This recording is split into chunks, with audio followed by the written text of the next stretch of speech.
Bueno, y aquí estamos, en esta mañana luminosa, mucho sol en esta mañana de Mar del Plata, con 5 grados 6 de sensación térmica, la temperatura que va a estar en ascenso. Ayer, en definitiva, fue una jornada realmente muy amable.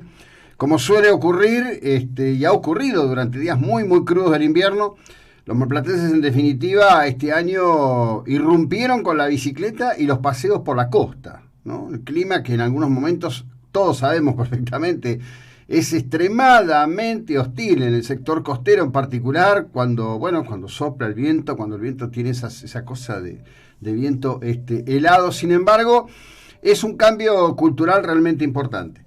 En este sentido quiero señalar algo. Se ha sancionado en el Consejo Deliberante y se está poniendo en marcha un proyecto que tiene que ver con llevar adelante el desarrollo de ciclovías en nuestra ciudad, cosa que me parece que es muy importante. En algún momento hubo un intento en el sector costero, pero en verdad estuvo mal pensado, mal realizado y caducó casi rápidamente. Es obvio que, dada la explosión que ha tenido el uso de la bicicleta, que en verdad mucho ha acompañado el tema de las restricciones que hubo a las prácticas en gimnasios, natatorios, a la actividad física en general. Supongo, de cualquier modo, que es algo que llegó para quedarse y está a tono con lo que está ocurriendo en otras partes del planeta. Comenzar un proyecto que tenga que ver con ciclovías adquiere razonabilidad. Si puedo decir algo, me parece que se queda corto, en realidad, en sus propósitos, pero bueno, es un paso adelante y bien hecho, y esperemos que se realice como corresponde. En algún momento, seguramente no es Mar del Plata debe volver a replantearse un plan integral de reparación de las arterias, porque la verdad que los asfaltos de la ciudad están explotados. Es una cosa increíble, pero está todo explotado. Mar del Plata tiene que pensar de una vez por todas en ir por una avenida de circunvalación, por un área de transferencia de cargas, por el cierre de la circulación de los vehículos de alto porte que generan un enorme impacto, apuntan al deterioro de los suelos, y recuperar los criterios de excelencia en la construcción de asfaltos y reparación de asfaltos que existieron en la gestión anterior de la mano del ingeniero Simoni. Ingeniero Simoni, que por otra parte ha pasado por un tema de coronavirus, él y su esposa, y ya se han recuperado y están bien los dos. Hoy sí que podemos decir en Mar del Plata que quién no conoce a alguien que tenga COVID-19. Los casos se han sucedido, algo que parecía sumamente extraño, en realidad se ha extendido. La mayor parte de los casos, por lo menos los que han llegado a mi conocimiento, la gente lo pasa en la casa, algunos con un poco más de temperatura, otros con menos temperatura, pero en general son de 2 a 2 días y medio, bastante complicados, muchas veces con dolor corporal, y después, bueno, a dejar que transcurran los días y a salir adelante. En el día de ayer, en lo que estimo yo, es un cambio de significación en el modo de comunicar, y está bueno que lo hicieran, aunque tarde han piado. Se destaca hoy como un título único en la cadena de corte y pegue de los publicitarios marplatenses asociados que integran lo que parecen un grupo de periodistas de la ciudad, el título que dice: en Mar del Plata, más recuperados que contagiados. Bien, bienvenido sea. Esto era parte de la información que al principio se iba escondiendo, la cantidad de recuperados, y siempre se ponían de relieve los fallecimientos.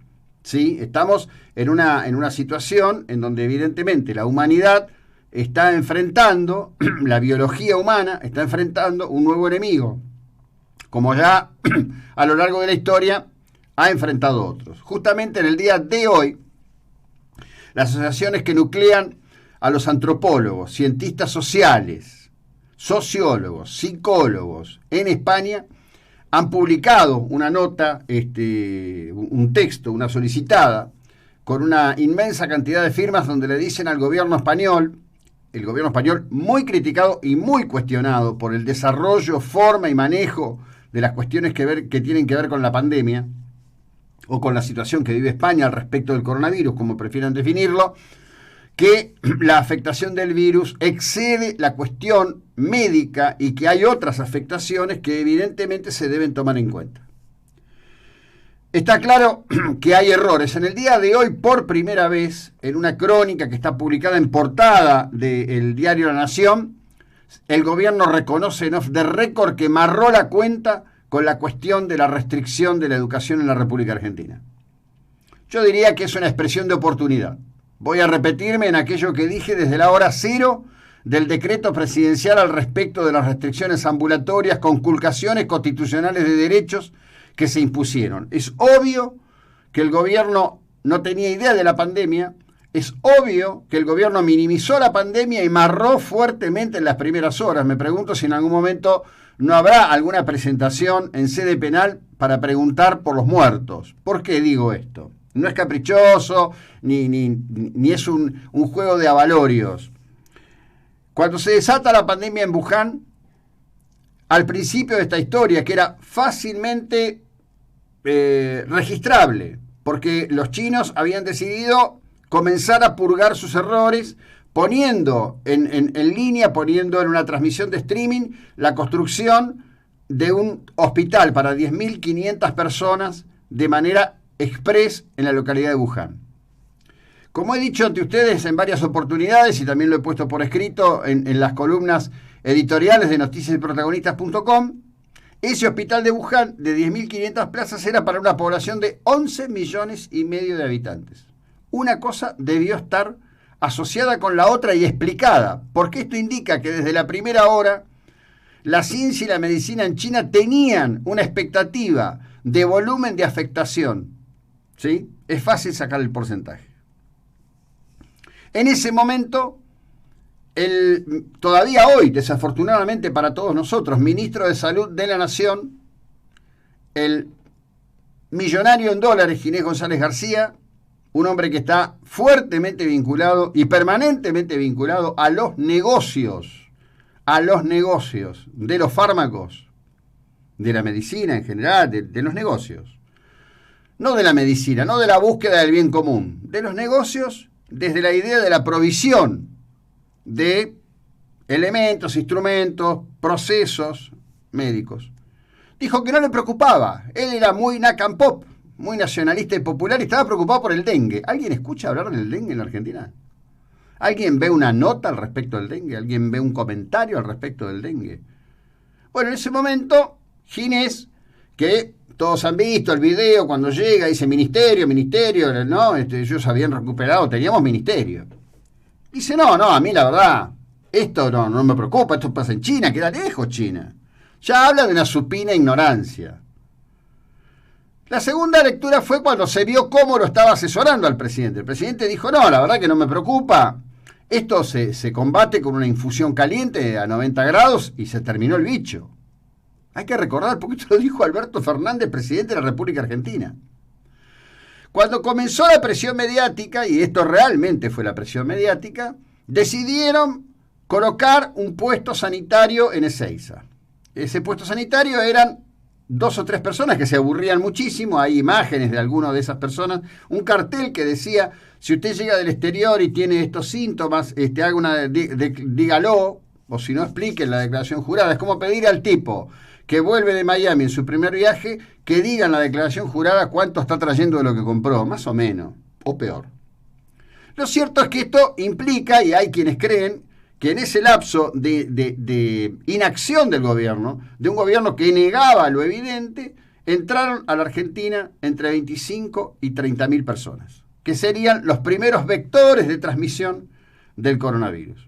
Esto se podría haber parado en Ezeiza, esto se podría haber parado realmente en Ezeiza. Argentina, a diferencia de otras naciones que tienen más de un aeropuerto importante, pensemos en Estados Unidos con aeropuertos importantes en las dos costas, en los estados del centro, pensemos solamente en España, que tiene 2 grandes entradas aeroportuarias, que son Madrid y Barcelona, con un flujo infernal. En Argentina no era tan complejo, no se hizo nada. ¿Cuál fue la respuesta? Bueno, se reunieron con un grupo de los que denominaron científicos, que son todos infectólogos, y como decía ayer en la entrevista el doctor Duré desde Estocolmo, no tienen ninguna de las calidades necesarias para poder realmente haber asesorado al gobierno. Actuaron desde un solo conocimiento, que es la infectología, sin ningún tipo de visión, y ahí apareció la ideología, porque la ideología predominante del grupo que está sentado en la Casa Rosada, en el Parlamento argentino y en Autopatria, es la conculcación de los derechos. Quien no entienda esto como eje base de las definiciones, no está entendiendo lo que ocurre en la Argentina. Pero esto los excedió, porque como efecto imitativo de decir, vamos a alinearnos para este lado, porque se introdujo la crónica del miedo, intendentes de diversos... Y ustedes saben, por ejemplo, no tienen idea, un amigo mío en este momento está viajando a Balcarce. Tiene que ingresar a la ciudad de Balcarce por una serie de cuestiones profesionales. Estuvo todo el día de ayer haciendo trámites para completar que legalmente le permitan acceder a Balcarce. Estamos todos locos. El virus ya está adentro, el virus ya circula, esto no tiene sentido. Paredi en Mar Chiquita acaba de decir que le van a permitir extender la jornada a los propietarios no residentes para estar en sus viviendas. Esto se volvió transversal en la política. Se volvieron todos furiosos, negadores de la realidad y actuando como si estuviésemos en el medioevo, encerrando y conculcando los derechos de las sociedades. Porque hoy, la infausta noticia, la tremenda noticia, no es solo el dólar a 152 pesos porque volvió el zócalo rojo en TN, que es tremendo, en algo que parece que nadie sabe cuál es el techo, y donde hay algunas previsiones que se hacen en foros de manejo de finanzas internacionales que realmente asustan y mucho, porque nosotros, los ciudadanos de a pie, somos el parachoques deformable de estas brutalidades del manejo del país. Ayer Argentina superó a Rusia en la cantidad de casos y en la cantidad de víctimas fatales. A ver, no estamos hablando ni de Suecia ni de Uruguay. Uruguay, que es extraordinario, Uruguay tiene 2.524 afectados. 2.524 afectados. No es Suecia, es Uruguay, acá al lado. Hablamos el mismo idioma, tenemos casi el mismo argot. Uruguay, al lado. En el mismo tiempo, hemos superado a Rusia. Rusia tiene 142 millones de habitantes. ¿Escucharon? 142 millones de habitantes. Y con 44, pongámosle 45 millones de argentinos, los superamos en cantidad de casos y en cantidad de fallecidos. Díganme cuál es el propósito. En el día de ayer, el ministro Trota, el hombre que dijo hasta que no haya vacuna no va a haber clases y ahora dijo no podemos esperar a que esté la vacuna, hizo una reunión, un Zoom con todos los directores, ministros de educación de las provincias argentinas. Bueno, terminó en un fiasco porque no se anunció.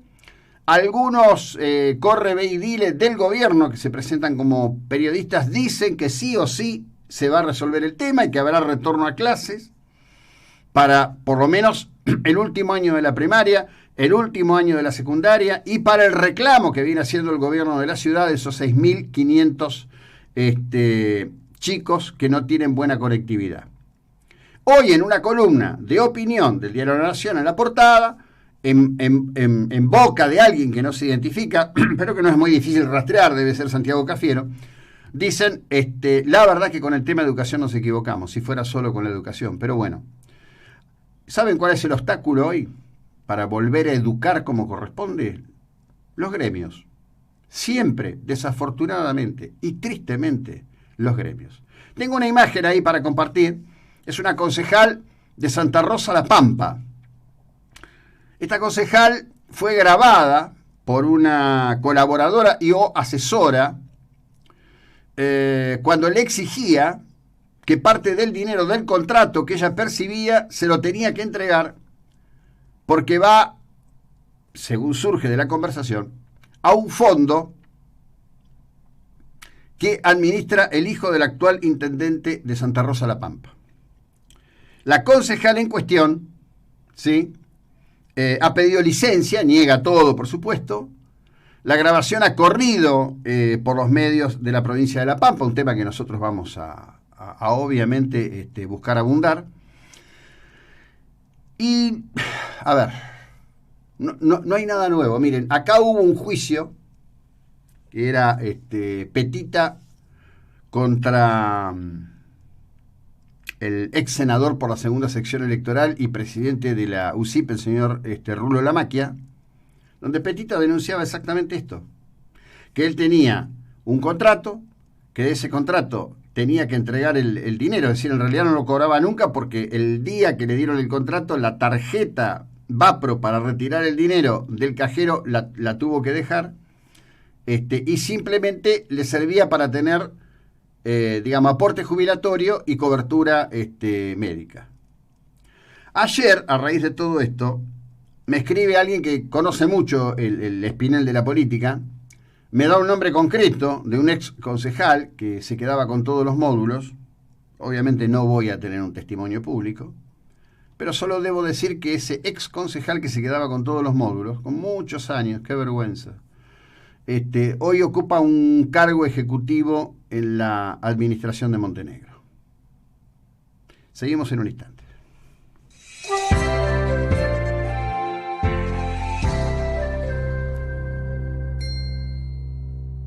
De lunes a domingo, festeja el supercumple de Toledo. Tallarín Don Vicente, 83,90. Palmitos primer precio por 400 gramos, 99. Asado de novicito por kilo, 249.